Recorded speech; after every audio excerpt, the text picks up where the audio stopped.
Hello everybody, Mark Schaftlein with you, and this is the Schaftlein Report, Tuesday's edition, broadcasting from beautiful Irvine, California. Happy to have you with us today, folks.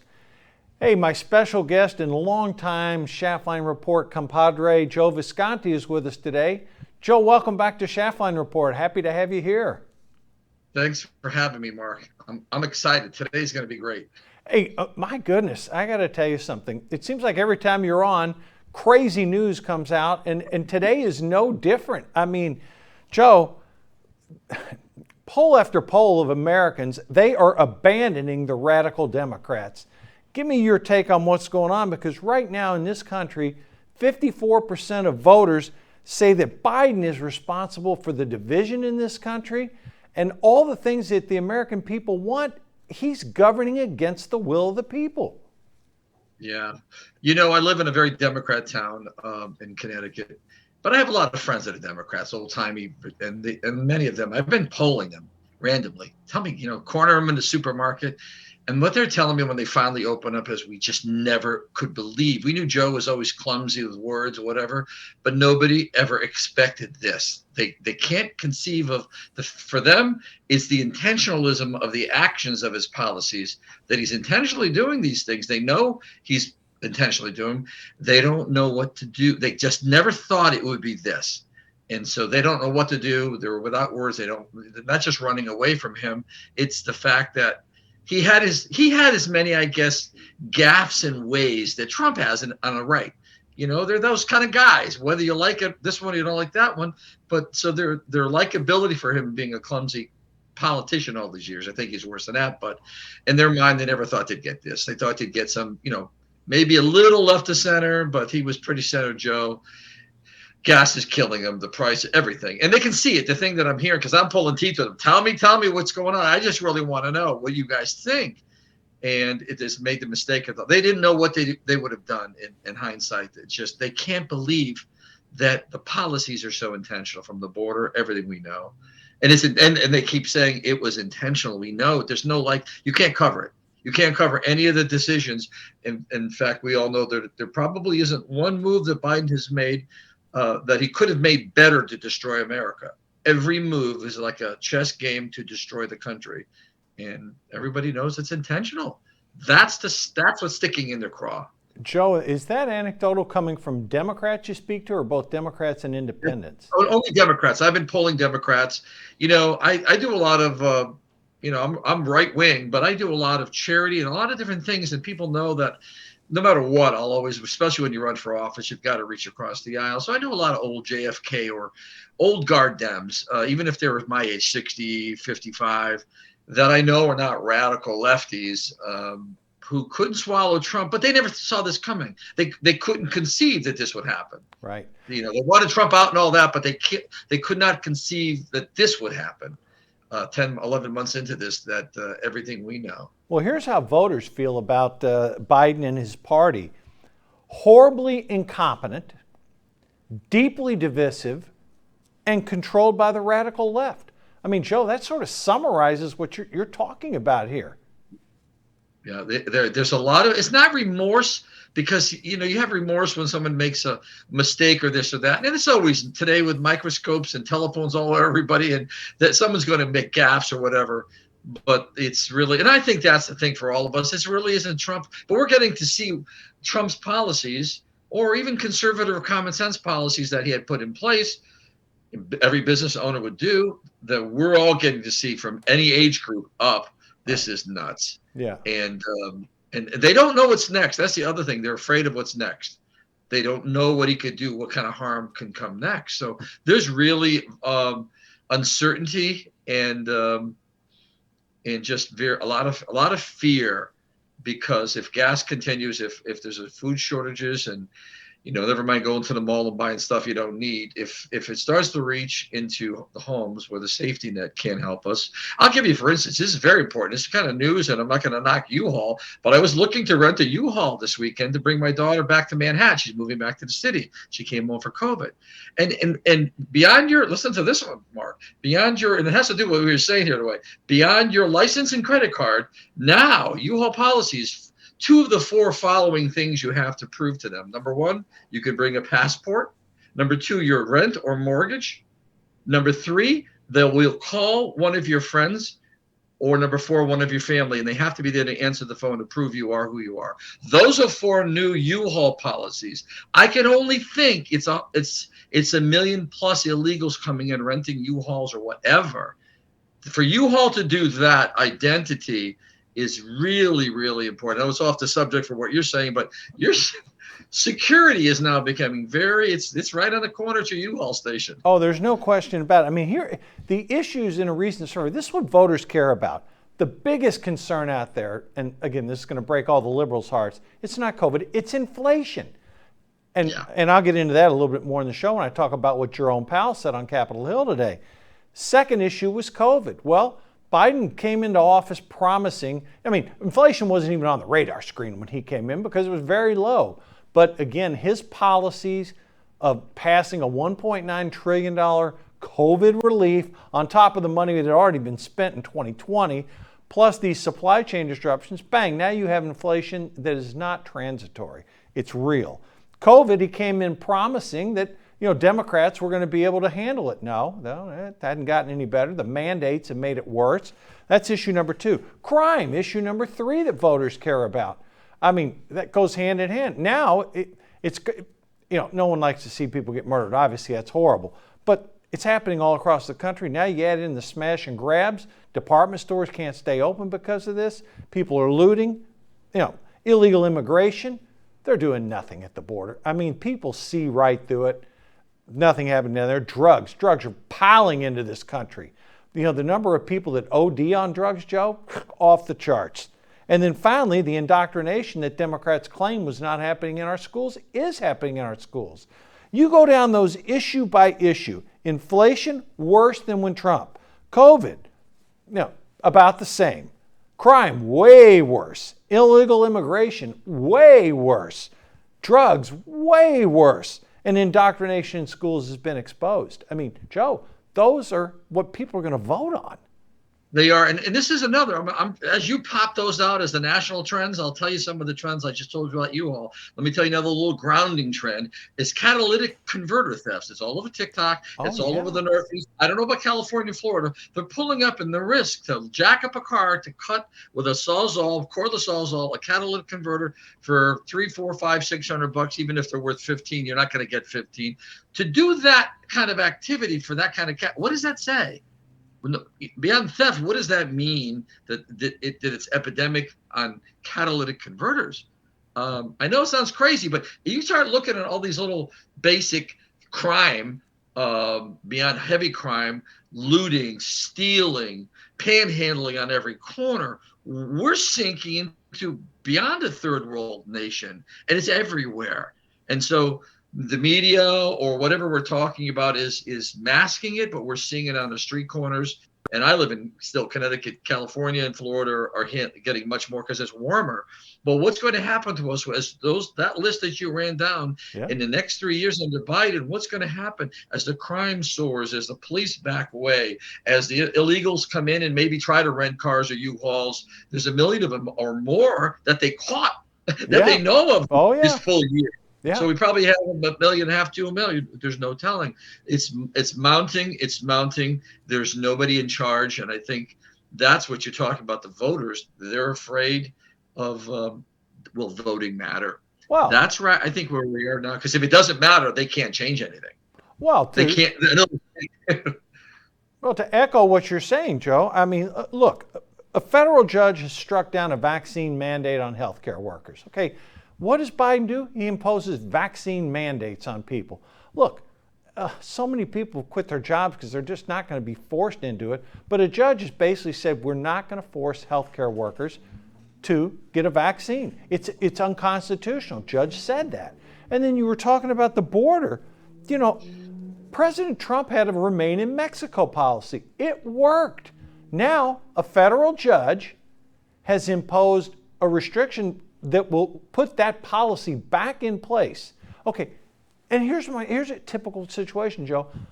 A judge rectifies an issue. Biden screwed it up, and along with that communist Mayorkas that's running DHS.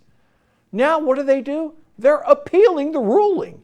I mean, these are leftists in the White House, Joe. And it's not that Biden couldn't try to pull a Bill Clinton and triangulate and move to the center. He's not going to. He is a puppet of the left. And these people in the White House, whether it's Cedric Richmond, Susan Rice, or whomever is pulling the strings on Joe Biden, my God, Joe, he is moving further and further left, and the American people want none of it. Yeah, it's at every level. And again, these are things, as you know, at our age that you look back and you go, I could have never seen America like this. And every month, I'm saying that to the 10th power, every more month, you don't know what's next. And what happened, what's happening with in Wisconsin, the things that occurred there, or people running over people, and that gets washed away, and then something innocent doesn't get washed away. So that double standard, that the hypocrisy, all of it's just too much. The American public has been taking a lot. Whether you hated Trump or you loved him, you had almost 5 years of energy combating, and it's not gone away now that he's gone away. And now the energy is not really the same way, but it's this is not good for the public. They don't know. I'm going to go back to what they're worried about from what I'm hearing, and I hear it from a lot of people because I may be involved with a campaign for Trump again. I'm thinking about it. And they're worried about, will voting matter? Of course, when we get into the voter fraud or all the stuff that's happened all this time, the reality is, does my vote matter? Will my vote count? And why is that important? Because if conservatives or right-wing people on the right of the aisle decide that they don't think they can win in an area, and I think it's going to really come down to congressmen and senators coming up next year that are going to have to, the money's going to have to go in, and people are going to have to join campaigns, and they're going to have to go to their local congressional districts and work. And really, if not, and they back away because they give up, there's no correction of what you're speaking about. I'm really concerned about voter integrity, and more than that the public feels okay that their vote is counting, and there isn't, if not fraud, there isn't mistakes and errors across the board where they don't know what happened. Well, if the most recent elections, Virginia, New Jersey, and other parts around the country, are any indication, I think that issue has been rectified. Joe, we put a Republican governor in Virginia, Republican House of Delegates. You almost had a Republican win in New Jersey, came within 2 points of it. I mean, I really got to believe, and the steps that the state legislatures across the country are taking to improve voter integrity and getting rid of some of those horrific. That is true. Yeah, that is true. There are forces out there. I've got one of my friends that sends me emails. He puts his name down and forwards to me from MoveOn.org. About a month and a half ago, MoveOn.org started launching all their movement again. They've been dormant, and so they are now. So you're getting all these small groups lining up. And what I think really has to happen for conservatives and Republicans is they need to do the action, not just donation, but really get involved with campaigns more and be part of it, rather than Republicans kind of think, send them money and it'll get done.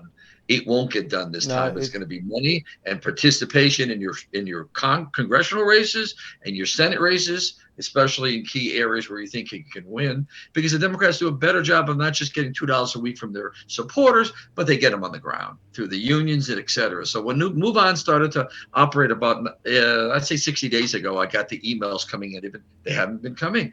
So they're and they're not the only group. So look for a move. Even if they don't do things illegal, I'm not claiming that, but they look towards that. And a lot of what they're saying is Republicans want to steal elections. That's what's in the MoveOn.org emails I'm getting. Well, of course, that's what they want to do. But the truth of the matter is this. The Democratic policies as we head into 2022 are so horrific. In other words, the voters are telling them, pay attention to inflation. Pay attention to what's going on in the crime around the country. Secure the border. I mean, this is basic stuff. Take care of energy prices. These crazy policies we have to appease the greenies that prohibit drilling on federal land, raising the cost. These are all contributing to voter angst. And and what does the Biden administration do? They're focusing on letting illegals in the country illegally and basically trying to stick amnesty, $1.7 trillion bill that hopefully is not going to get passed. The parliamentarian of the Senate will probably reject that, but they still try. These radical leftists do not stop. I mean, for them, losing a governorship in Virginia was going over a speed bump. They just continue pushing on and on. And let me add this comment, Joe. Our side is fighting back. I can feel it. I see it where I travel around the country. People are mobilized. And, basically they said, I'm sick of this crap. I'm tired of being called a racist. I'm tired of being called this. I don't give a damn what these liberal whack jobs say anymore. And you can take that cancel culture and stick it up your ass because I don't care about it. Yeah, well, in New York, you may have caught the news this week, they want to allow illegal aliens that are, or at least people, especially that are not American citizens, to vote. I mean, huge million people, but it's New York, so forget the state, but they're moving towards that right now in New York City. And here's the thing. We did the Trump parades. We did the car parades. The energy from whether Trump is on the ballot in the future or not, the energy that was put out through the Tea Party years on the street and through the Trump world on the street needs to do what the Democrats do. Get involved, and I mean really get involved with congressional and Senate campaigns in 2022 so that no stone is unturned. There is a volunteer everywhere that campaign needs them. And that's something different for Republicans. They like to kind of parade. That doesn't translate to voter turnout. Yeah. And so when you're on the ground, and if there are drop boxes, even in congressional races, you need to have eyes on those drop boxes, cameras on those drop boxes, really, really get the volunteer base going. And that's what conservatives, so they don't just get angry and say, I'm going to go vote, but they know they have to get involved. Many people don't get involved. Most people don't get involved. They'll support and let us sign, but they don't really engage. And I think that's what we're going to study this year coming, that there's going to be an engagement with campaigns where they're going to be right in there. And why is that important? Because you got to take the angst, and not just because they're Democrats, but because we need to save America. Right. Really, like Trump is saying, we really need to save the country. Right. Right. No. And Trump isn't there. He's not there like the Tea Party when there was no leaders. When we were doing Tea Party, we had nobody. It was just us. We went out there and we flipped the House and flipped the Senate, but there was no leadership. We're in that vacuum right now where there won't be really, even if he's there will be no power structure that can really help us. It's up to the American public of all parties to get involved. And even if they have a Democrat candidate, make sure that Democrat candidate is common sense.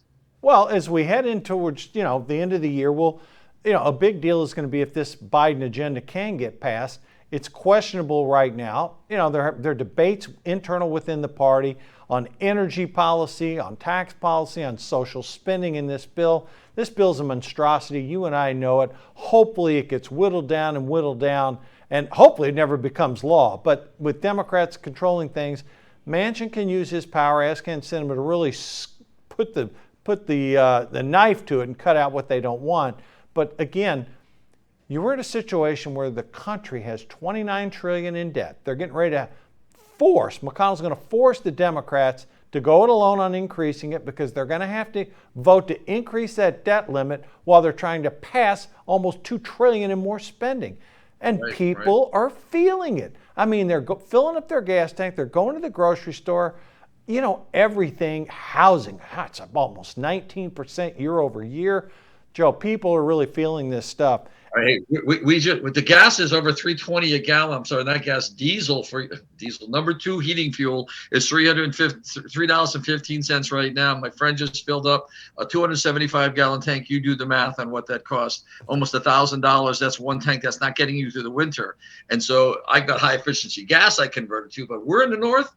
Our electric bills, our water bills. Oh my God, the water's insane in the Northeast. So water, I'm sure it's everywhere else. Water, electric, the utilities have jumped up by the hundreds. Then the food, then the gas. It's just a bridge too far when we just were on a different path, and all of a sudden it's like our car went off into the ditch. Yeah. So there's a lot of that going on. Well, it's interesting. Let me shift to some economics here, because I've listened to every word Jerome Powell and Janet Yellen said today when they were testifying on Capitol Hill in front of the Senate.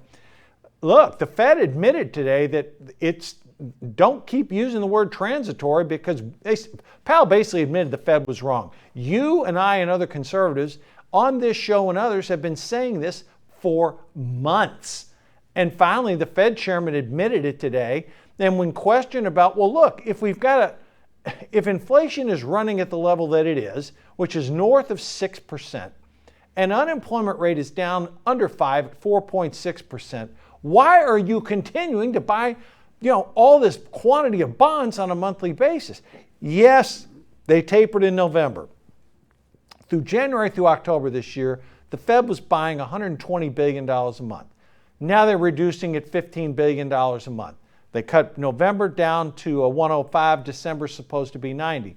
Powell basically admitted today when they're in their December meeting, when the Fed meets in December, they're going to consider accelerating the level of, reducing the level of bond buying at an accelerated pace, meaning they had originally planned to extend this out through May. Now they may stop it sooner. Well, the reason that is significant, Joe, and to our audience, before the Fed can raise rates to fight inflation, they have to stop the bond buying. Well, I'm watching my screen, and when I heard Powell say it, all of a sudden the NASDAQ, which was flat on the day, and the Dow, which was down about 200, as of the airing of this show, the Dow's down 500 and the NASDAQ's down 200.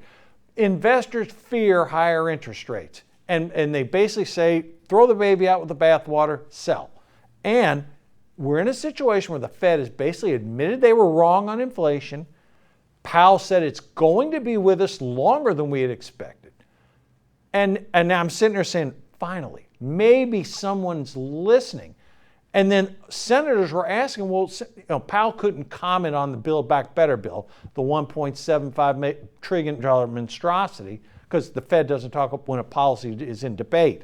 But it was crystal clear. The Fed recognizes, hey, inflation is the culprit right now. And what is the Biden administration doing? Nothing. They're trying to pass more social programs while the country is in debt and fighting inflation. Joe, give me your thoughts. They're trying to buy, as you know, voter support at the economic level where they give the handouts.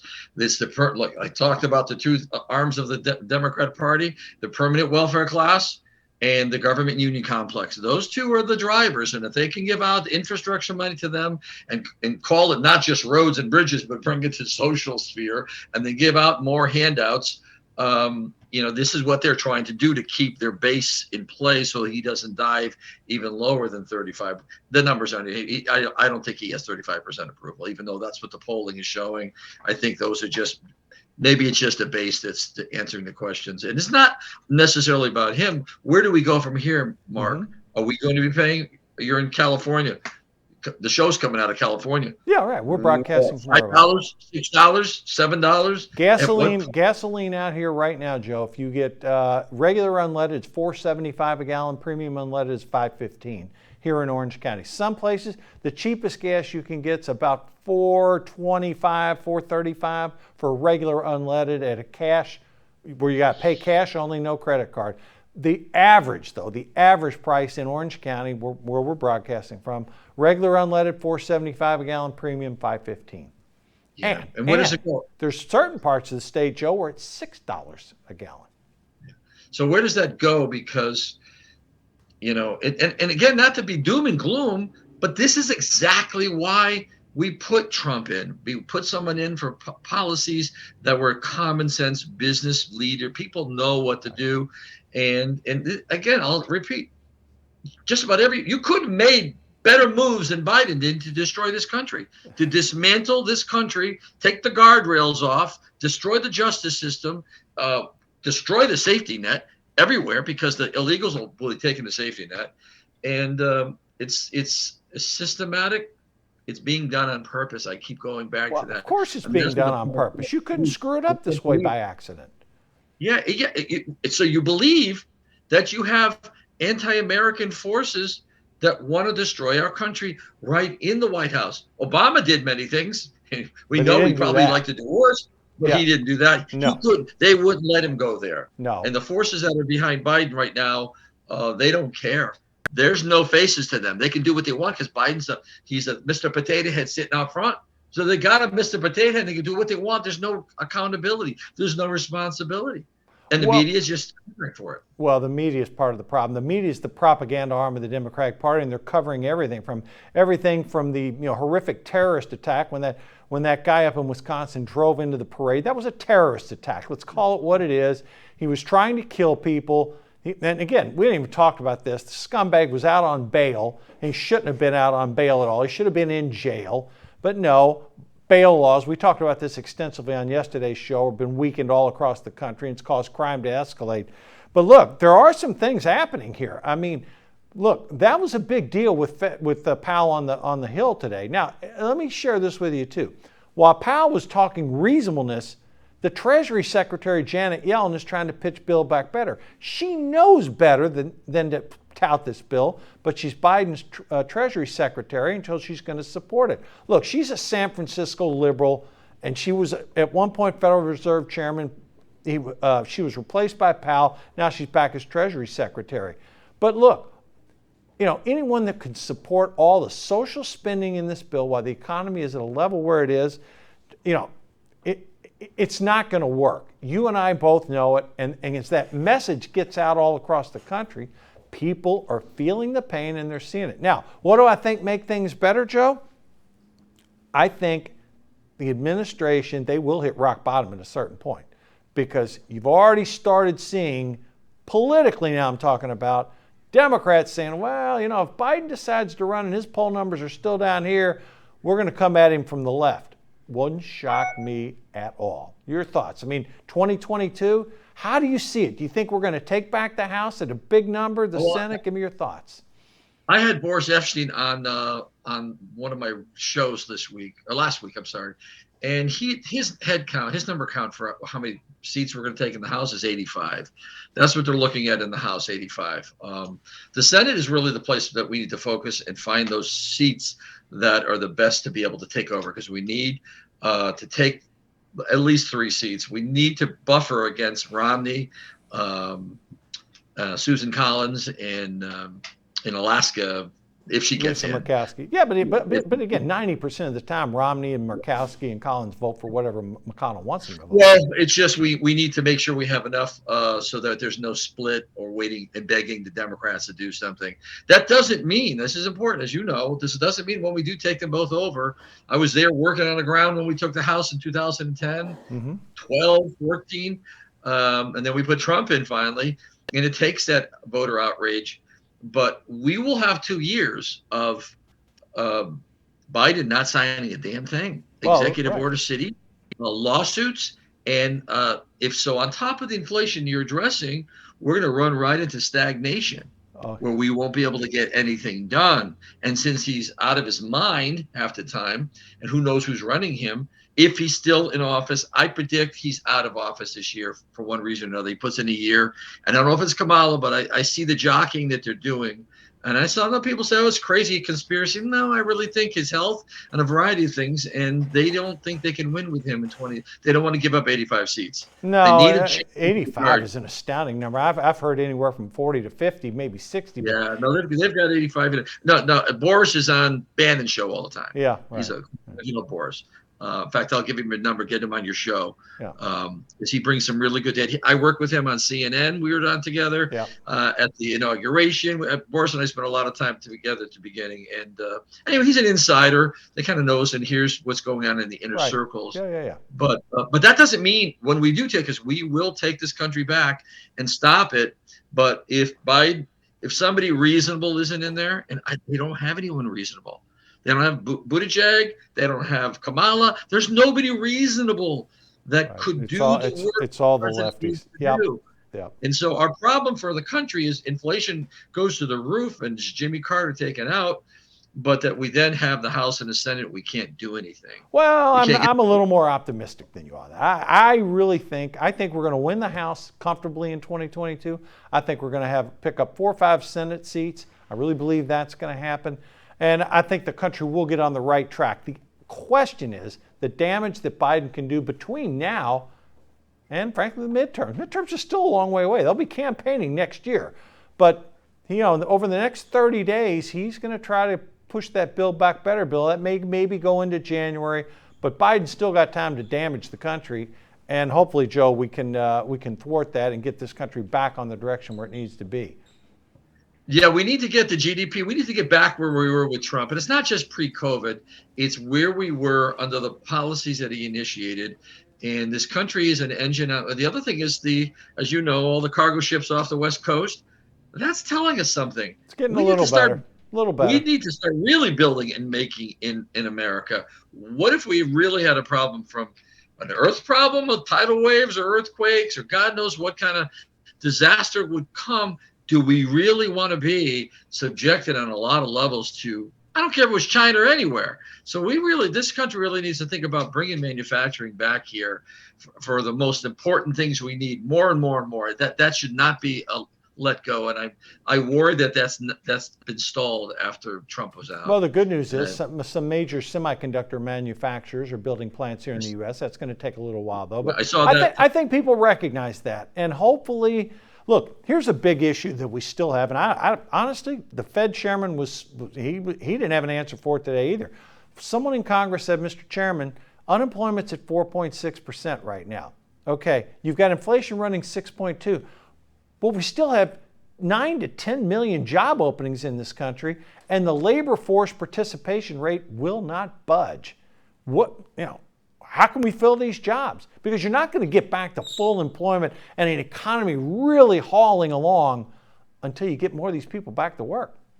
Well, then you have the baby boomers the curve, how that's working. I do There's know. a whole bunch of them. I turn 65 next week. I'm still working. I need to keep working. And I love working, right, whatever I do, because I'm a project-oriented man. But many people are just going to hit that mark of 62, 65. And that flood of all that retirement by itself is one thing. Illegals coming in, they could help with, as the Democrats would say, with things that are not high tech or whatever, but what kind of jobs do we really need in this country that they could help with, that are actually making money where you can buy a home? Come on, think about it.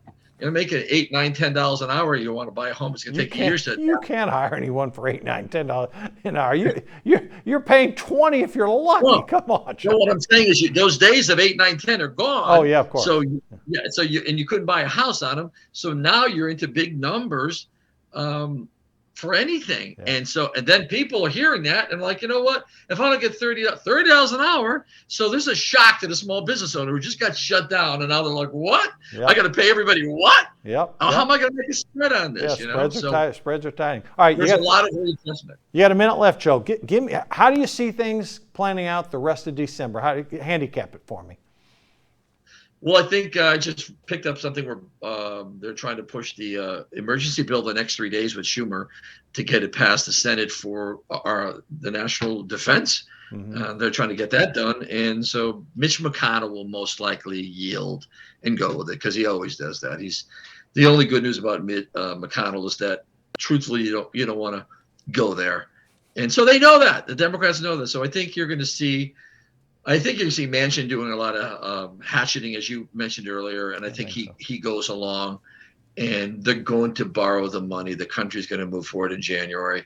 I just look towards the ongoing variants, whether they're truthfully harmful or they can handle them. I just really don't like more and more vaccines and adaptions of vaccines and boosters and all of this not being, and I know it's taboo, but not having enough time to really vet our medical procedures, the data that's coming in, who's ill. So I really think that never mind fear, if we continue to get these types of variants and they become deadly, I really worry for the country because I talked to someone this morning and they said, no, we're not going to close up. What do you mean you're not going to close up? What if the variants are bad? No, these are institutions. We've decided not to close up. What does that mean is we're going to be staying open during the hurricane. Well, look, the reality of this is we're going to have to live with COVID. COVID's not going away. It's going to be with us the rest of our life. We're going to have to deal with it. We'll deal with the variants. Supposedly this new one is contagious, but it's milder. I don't know. Well, too new to rate. The point is, I don't think we're going to close up. No. Americans aren't going to tolerate it. Americans going to just mask up or whatever they got to do. Yeah, and that masking doesn't do a damn thing. You know it well. Well, I mean, they're going to do what they can do psychologically to try to stay in the game. Yep. And go to work because business and lifestyle and mental health for people. I mean, I'm used to being self-employed with all the ups and downs my whole life. You never know what the next buck is coming from. You got projects, you're speculating. But most people just really need that security. That's gone. Yep. Well, imagine, it's gone. It's going to get better, though, Joe. Joe, I know. I think it will, but we're going through a rite of passage right now. Oh, yeah, no America's question saying, about it. you know what? We're not going to close. That's a huge one. We're not closing. And all right, let me close it out on this hilarious note. We talked a little bit yesterday about that Jussie Smollett case. Let me tell you something. No pun intended. This guy's lawyer's trying to rewrite history. Smollett basically perpetrated a fraud on the United States when he did the hate crime thing, blamed Trump, MAGA hat. It was all fraud, all fake. He got charged with a crime. Now his lawyer says, oh, he's the victim. Yeah, right. Let him get in his safe space. Convict this guy, throw him in jail. He's not going to get jail, but let him go to a safe space and think about how he tried to commit fraud against the people in Chicago, the state of Illinois, and the United States. Anyhow, he deserves whatever he's going to come to him. All right, Joe, that's it for today. We remain optimistic, greatest country in the world. We will get through this, and there will be Republican light that emerges from this Biden darkness. Thanks for joining me today, as always. Thank you for having me. Okay, that's it, folks. See you tomorrow. Have a good evening. See you on Wednesday.